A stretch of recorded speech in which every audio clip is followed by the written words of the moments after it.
اعوذ باللہ من الشیطان الرجیم بسم اللہ الرحمن الرحیم فلما جاءتهم رسلهم بالبینات فرحوا بما عندهم من العلم وحاق بهم ما كانوا به يستهزئون۔ کل پچھلے آیت میں بات چل رہی تھی کہ اللہ تعالیٰ کفار مشرکین سے کہہ رہے تھے کہ کیا یہ لوگ زمین کے اوپر چلتے پھرتے نہیں ہیں، اور یہ لوگ نہیں دیکھتے ہیں کہ ہم نے پہلے کے لوگوں کو کس طرح سے ہلاک و برباد کیا، اس کا کیسا انجام ہوا، اور وہ لوگ سب سے زیادہ تھے اور سب سے زیادہ طاقتور تھے، اور جو کچھ بھی وہ کماتے تھے وہ اس کا کام نہیں آیا ہے کہ نہیں؟ اتنے وہ لوگ پیسہ کماتے تھے، طاقتور تھے، وہ سب کام نہیں آیا۔ وہ کہتے ہیں کہ جب اللہ کا عذاب آتا ہے تو عذاب یہ نہیں دیکھتا کہ یہ فلاں حاجی صاحب کا گھر ہے، یہ فلاں نمازی کا گھر ہے، یہ فلاں صاحب کا گھر ہے، نہیں، جب اللہ کا عذاب آتا ہے تو سب پہ آتا ہے۔ اب آگے کہہ رہے ہیں کہ فلما جاءتہم، جب ان کے پاس رسلہم، پیغمبر رسول جو آئے تو بالبینات، کھلی کھلی دلیلیں لے کر آئے۔ کیا ہے؟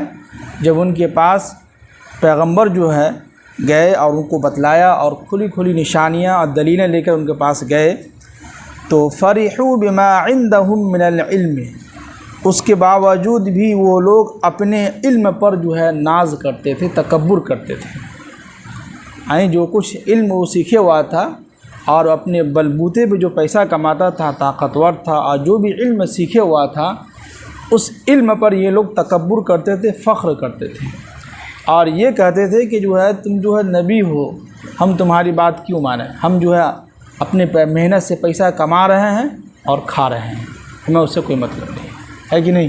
جیسے کہ آج کل دنیا کے اندر کچھ لوگ کہتے ہیں کہ اپنے محنت سے پیسہ کما رہے ہیں، کسی کے بلبوتے پہ زندہ نہیں رہتے ہیں۔ تو جس اللہ نے آپ کو ابھی طاقت دیا ہے وہی اللہ طاقت چھین بھی سکتا ہے، ایک سیکنڈ میں چھین سکتا ہے۔ جو علم آپ ابھی سیکھے ہیں، 10 سال مدرسے میں رہ کے یا یونیورسٹی میں رہ کے کہیں بھی رہ کے سیکھے ہیں، اس علم کو اللہ تعالیٰ چاہیں گے تو 10 سیکنڈ میں چھین سکتا ہے آپ سے۔ کیسے؟ چاہے گا تو اللہ تعالیٰ آپ کا دماغی آف کر دے گا، پاگل ہو جائیے گا۔ جس سال ہم لوگ 2004 یا 5 میں ہم لوگ کا پہلا مدرسہ تھا جہاں ہم لوگ حفظ کرنے گئے تھے، تو اس گاؤں میں ایک ہم لوگ اس وقت بہت 10-12 سال کے رہے ہوں گے، 8-9 سال 10 سال کے، تو حفظ کرنے کے لیے گئے تھے۔ تو اس گاؤں میں ایک مفتی صاحب تھے، تو ہم لوگ بچپن میں ان کو وہاں تھے، پہلی مرتبہ گئے تھے، تو ان کو ہم دیکھتے تھے عصر کے بعد ایک میدان میں وہ چکر لگاتے تھے، عصر سے لے کے مغرب تک، اور ہاتھ میں تسبیح لیے ہوا ہے۔ ہم نہ جانے تسبیح میں کیا پڑتا تھا وہ اللہ ہی کو معلوم، لیکن ہم لوگ یہ سمجھتے کہ اللہ والا ہے، مفتی صاحب ہے، کیا علم ہوگا۔ تو بعد میں پتہ چلا 1-2 سال کے بعد یہ تو پاگل ہے۔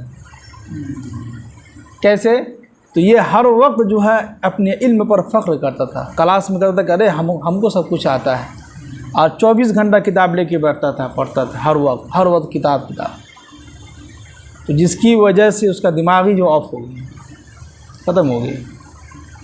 تو کبھی بھی انسان کو ہمیشہ اپنے علم پر تکبر نہیں کرنا چاہیے، گھمنڈ نہیں کرنا چاہیے، بلکہ اللہ کا شکر ادا کرنا چاہیے کہ اللہ کا لاکھ لاکھ شکر ہے کہ اللہ نے مجھے علم سکھایا ہے، اور اس علم کے ذریعے سے اپنا پیٹ بھر رہے ہیں۔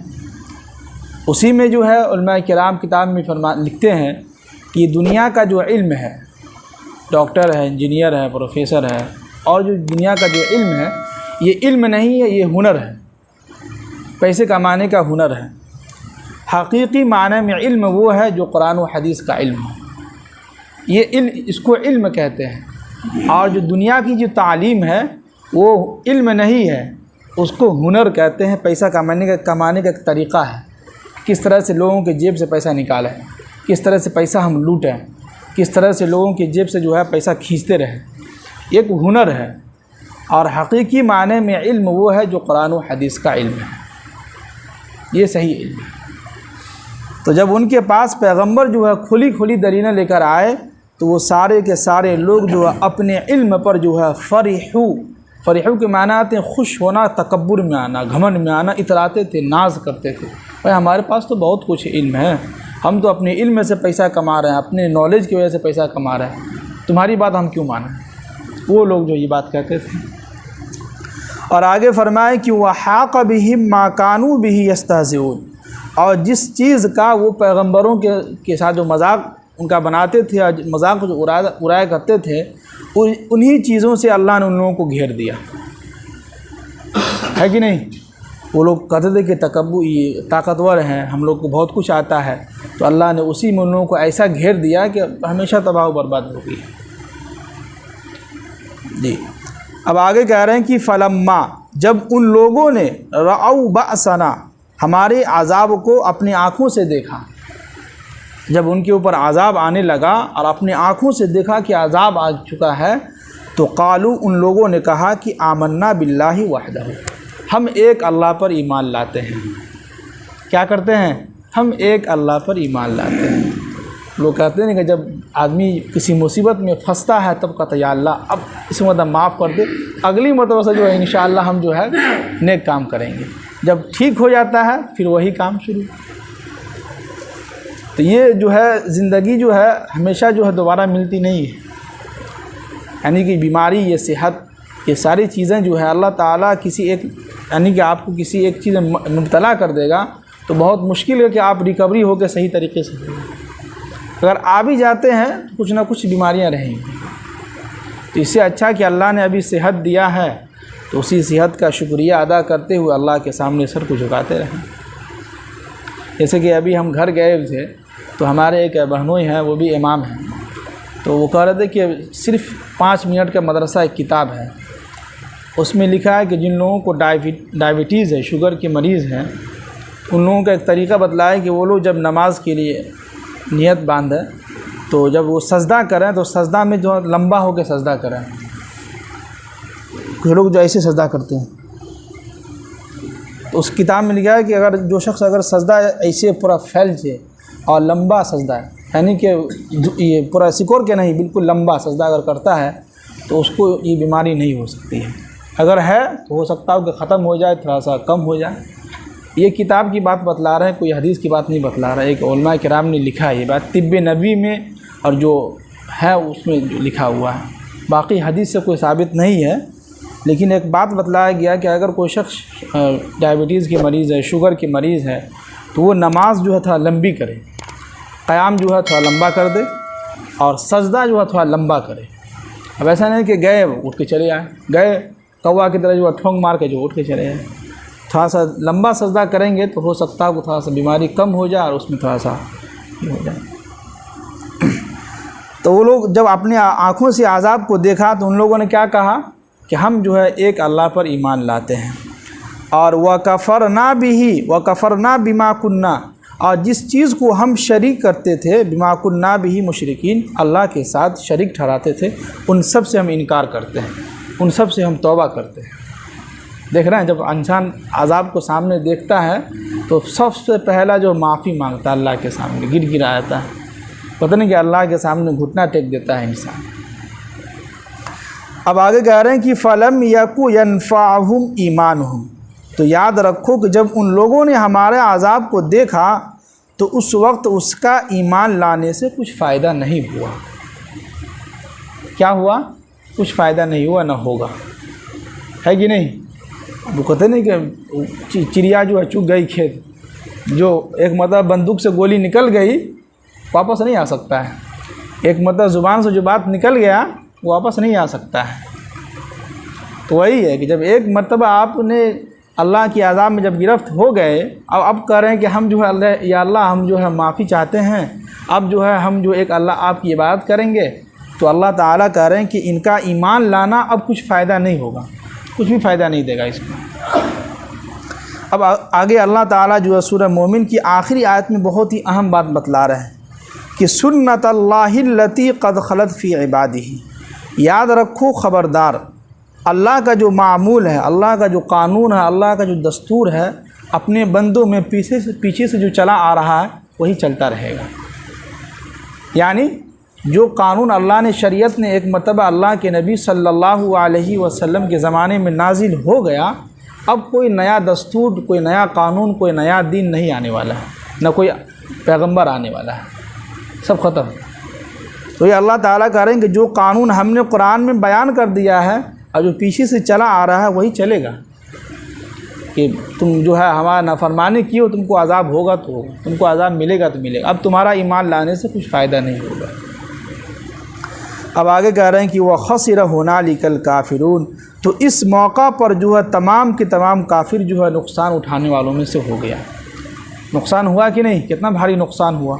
جب عذاب کو دیکھا اپنی آنکھوں سے تب کہہ رہا ہے کہ ایمان لاتے ہیں، تو اللہ تعالیٰ کہہ رہے ہیں کہ اب تمہارا ایمان لانے سے کچھ فائدہ نہیں، سب ختم ہو گیا، جو ہونا تھا وہ ہو گیا۔ جتنی تبلیغ اور پیغمبر جتنا ان کو کرنا تھا وہ کر چکے، اب عذاب آئے گا۔ جی تو سورہ مومن جو آج مکمل ہو چکا ہے۔ سمجھیے کہ اس سورت کا خلاصہ یہی ہے کہ دنیا کے اندر ہمیں اور آپ کو جو ہے اللہ تعالیٰ نے عبادت کے لیے بھیجا ہے۔ اب رہا مسئلہ کہ دنیا کے اندر زندگی گزارنے کے لیے اور زندہ رہنے کے لیے پیسے کا ہونا ضروری ہے، جس کو رزق کہتے ہیں۔ تو اس کے بارے میں اللہ تعالیٰ نے قرآن میں جو ہے کم سے کم 70 مرتبہ کہا ہے، 70 یا 80 مرتبہ کہا ہے کہ ہم نے اپنے بندوں کی رزق کی ذمہ داری اپنے اوپر لی ہے، اور یہ بندے ہی نہیں، تمام مخلوق کی ذمہ داری رزق کی جو ہے کون لیے ہوئے ہیں؟ اللہ تعالیٰ لیے ہوئے ہیں۔ اور اللہ تعالیٰ نے انسانوں سے صاف صاف کہا کہ تم آخرت کی فکر کرو، تم مجھ سے محبت کرو، تم مجھ سے مانگو، میری ذمہ داری ہے کہ تم کو دینا ہے کہ نہیں؟ آج دنیا کے اندر ہر ایک انسان اچھا سے اچھا کھا رہا ہے کہ نہیں؟ ابھی عشاء کی اذان ہوئی، اللہ کا شکر ہے ہم سب لوگ آئے، اور جو لوگ سوئے ہوئے ہیں تو ایسا نہیں کہ اللہ ان کو نہیں دیا کھانے کے لیے، کھایا ہے، کھا کے سوئے ہوئے ہیں، ہم سے اچھا کھانا کھا رہا ہے، کیا اللہ اس کو رزق نہیں دے رہا ہے؟ کیا اللہ تعالیٰ صرف جو نماز جو ادا کریں گے اسی کو رزق دیں گے؟ نہیں، اللہ تعالیٰ رزق جو ہے سب کو دے رہے ہیں اور سب کو دیں گے۔ ابھی رات کے 9 بج رہے ہیں، آپ کئی شہروں میں جا کے دیکھ لیجئے، نائٹ کلب میں جا کے دیکھ لیجئے، لڑکیاں جو ہیں ڈانس کر رہی ہے، نوجوان لڑکے اس کا ڈانس کر رہے ہیں، مزے کر رہے ہیں، زنا ہو رہا ہے، کہیں پر آرکیسٹرا بھی ہو رہا ہوگا، لیکن اللہ تعالیٰ اس کو بھی کھانا کھلا رہا ہے۔ کھانا کھلا رہا ہے کہ نہیں کھلا رہا ہے؟ اچھا سے اچھا گھر میں رہ رہا ہے، اس کی بھی زندگی گزر رہی ہے۔ بس فرق اتنا ہے کہ اللہ نے ان کو نماز کی اور ایمان کی دولت سے نہیں نوازا ہے، اللہ نے ہم کو سر جھکانے کے لیے اللہ نے ہم کو توفیق دیا ہے، اللہ نے ہم کو محبت بھری نگاہوں سے دیکھا ہے۔